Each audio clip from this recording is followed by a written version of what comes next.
Olá, tudo bem? Já estamos na lição de número 12.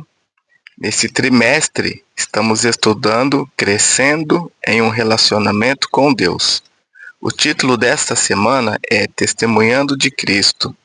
Nosso verso áureo diz assim: O Senhor soberano me deu suas palavras de sabedoria, para que eu saiba consolar os cansados. Todas as manhãs ele me acorda e abre meu entendimento para ouvi-lo. Está em Isaías 50, versículo 4. A lição de sábado ela conta a história de um pastor que ele acorda, recapitula a lição, dá uma olhada no seu sermão e sai de casa atrasado, com pressa. E no meio do caminho, ele nota que existem muitas pessoas no sábado pela manhã na rua, muitos carros. E ali, de repente, um carro o fecha e ele então põe a mão para fora e xinga o motorista do carro. Quando ele chega na igreja, ele vai passar a lição geral, dá uma olhada e quem ele vê sentado na nave da igreja? O mesmo homem que ele xingou no trânsito. Quando o culto termina, alguém traz esse homem, apresenta ao pastor e diz que é o parente de um dos membros que está passeando na igreja. Então o pastor ele entende que em todos os momentos nós temos que deixar transparecer Cristo em nós. E essa história não é só sobre o pastor, é sobre nós crentes, sobre nós fiéis, que muitas vezes cometemos as mesmas atitudes. Todo cristão, ele é chamado para ser testemunha de Jesus. Então, todo cristão, ele tem como dever testemunhar o amor de Cristo para as pessoas. Testemunhar é compartilhar aquilo que Cristo fez em nossa vida. Não temos que inventar histórias tocantes, marcantes. É apenas compartilhar o que Cristo fez e faz em nossas vidas. O testemunho mais poderoso, ele é uma vida transformada. Quando as pessoas veem na sua vida, na minha vida, que somos pessoas transformadas pelo amor de Cristo, é o maior testemunho que podemos dar. Quem realmente conhece Cristo não consegue guardá-lo para si mesmo. Então, quem conhece Cristo, quem conhece o amor de Cristo, não consegue guardar só para ele. Ele tem que falar. Domingo tem como título Transbordando do Coração. Jesus nos deu uma ordem para compartilhar a sua mensagem, o seu amor com o mundo. Ele disse assim: Portanto, vão e façam discípulos. A missão da Igreja Adventista é justamente essa missão. Vão e façam discípulos. É a ordem de Jesus Cristo, que está em Mateus 28, 19. Porém, o verdadeiro testemunho é frequentemente contar o que Deus está fazendo em sua vida, perceber o que Ele está lhe ensinando enquanto você cresce nele, e então compartilhar sua experiência com os outros. Pedro e João, eles afirmaram: nós não podemos deixar de falar das coisas que vimos e ouvimos. A verdade é que eles haviam estado com Cristo. Eles viram Cristo e o Espírito Santo agindo através de Cristo e se sentiram impelidos a compartilhar essa mensagem maravilhosa. Eles então, através da convivência diária que eles tiveram com Cristo, eles não conseguiram ficar calados. Nós falamos naturalmente daquilo que amamos. E quando amamos a Cristo, amamos a sua mensagem, naturalmente falamos, naturalmente testemunhamos. Quando Cristo ocupa o coração, ele aparece nas palavras e atitudes. Então, quando estamos cheios do Espírito Santo, temos Cristo no coração, as nossas atitudes vão aparecer e vão ser ótimas atitudes. O testemunho nasce de um relacionamento vivo com Deus. Quando nos relacionamos, estamos próximos de Deus, testemunhamos. Meu coração está tão cheio de Jesus que transborda amor para os outros. Os nossos corações estão tão cheios de Cristo que está transbordando o amor de Cristo para os outros. um coração cheio de Cristo. Inevitavelmente, ele fala de Cristo. Segunda-feira, sem imposição, mas com poder. Você já se perguntou como Cristo encontrava tanta disposição para pregar? A lição ela nos traz a resposta. Ela fala assim: ao ver as multidões, Jesus se compadeceu delas, porque estavam aflitas e exaustas, como ovelhas que precisavam de um pastor. O amor e a compaixão de Jesus pela humanidade impulsionavam seu ministério. Igualmente, o amor de Deus em nós deve nos constranger a sentir o peso de conduzir as pessoas a Ele. Então, Cristo, através do seu amor, ele se compadecia das pessoas e ele notava que elas precisavam de um pastor. E aí ele tirava forças, ele tinha forças para pregar o evangelho. Deus, ele é um Deus de amor, ele não obriga ninguém. Veja os exemplos de Adão e Eva. Eles não foram obrigados. Veja o exemplo das pessoas na arca, elas não foram obrigadas. Deus não obrigou o povo de Israel a ser fiel. Mas olha o que Jesus fazia. Jesus ele atendia às necessidades das pessoas e depois convidava: siga-me. Jesus nunca forçou ninguém a segui-lo ou a aceitar sua verdade, e ainda assim ele nunca desiste de nós. Devemos suprir primeiro as necessidades das pessoas e depois convidá-las a seguir a Cristo. Devemos permitir que Deus faça de nós um instrumento na sua obra. Devemos deixar ser usados por Cristo. Deus nunca força ninguém a segui-lo. Ele apenas ajuda, supre as necessidades e aí nos sentimos impelidos a segui-lo. O Evangelho ele deve ser apresentado, irmãos, com amor e respeito. O Espírito Santo é quem convence os corações. Então, devemos amar, respeitar e através do nosso exemplo, o Espírito Santo ele trabalha e convence os corações. A verdade é mais forte quando ela é acompanhada pela graça. Então, a verdade de Cristo, a verdade de Deus, a verdade da salvação, ela é mais forte quando as pessoas notam que nós fomos transformados. Terça-feira, como falar de Jesus? A pergunta para cada um de nós é: com quem você e eu temos falado sobre Jesus?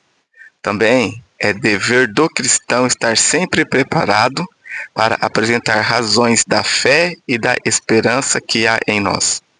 Com quem temos falado? Será que temos sido seletivos ou temos falado com todos?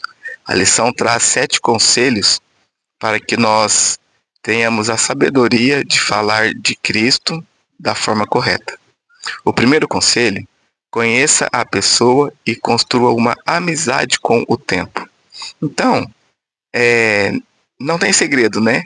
É uma pessoa que você conhece, você vai construindo uma amizade e através dessa amizade você consegue falar do amor de Cristo.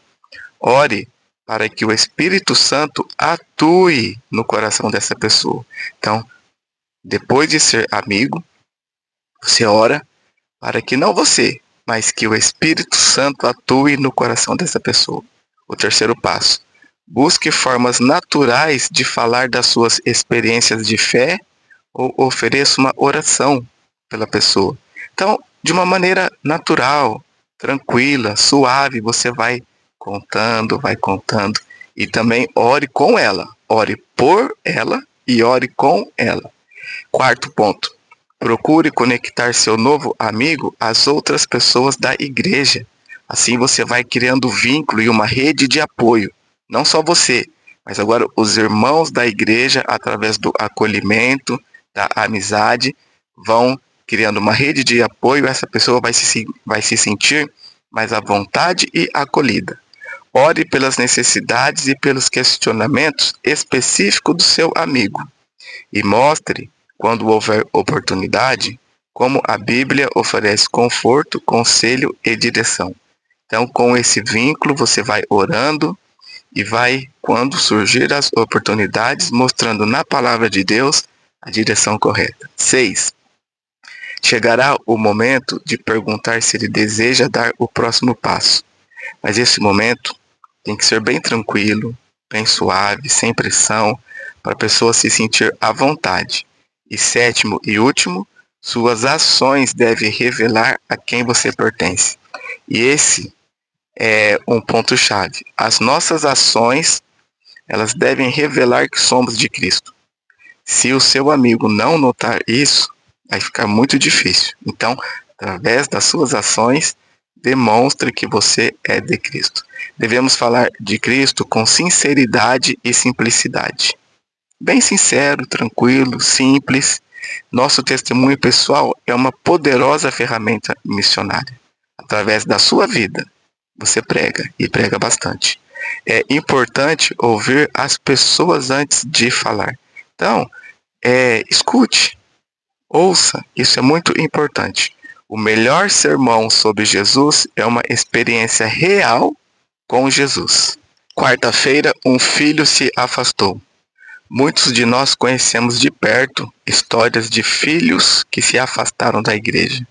História de membros que saíram do caminho do Senhor. E na quarta-feira conta a história de Efraim, né, que a sua avó, Raquel, chorava porque ele havia rompido o relacionamento com Deus. Mas olha que verso confortante.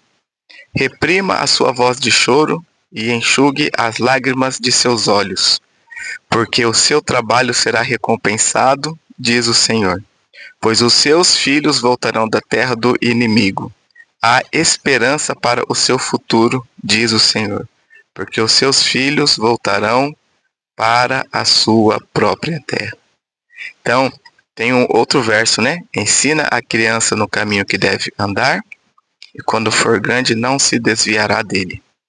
Na verdade, Deus diz que seu coração anseia por aqueles que se desviaram. O Senhor deseja que voltem a Ele e sua misericórdia é grande.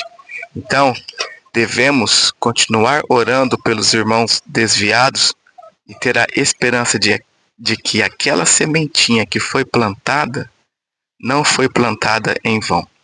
Deus continua amando aqueles que se afastaram. O amor de Deus é imenso.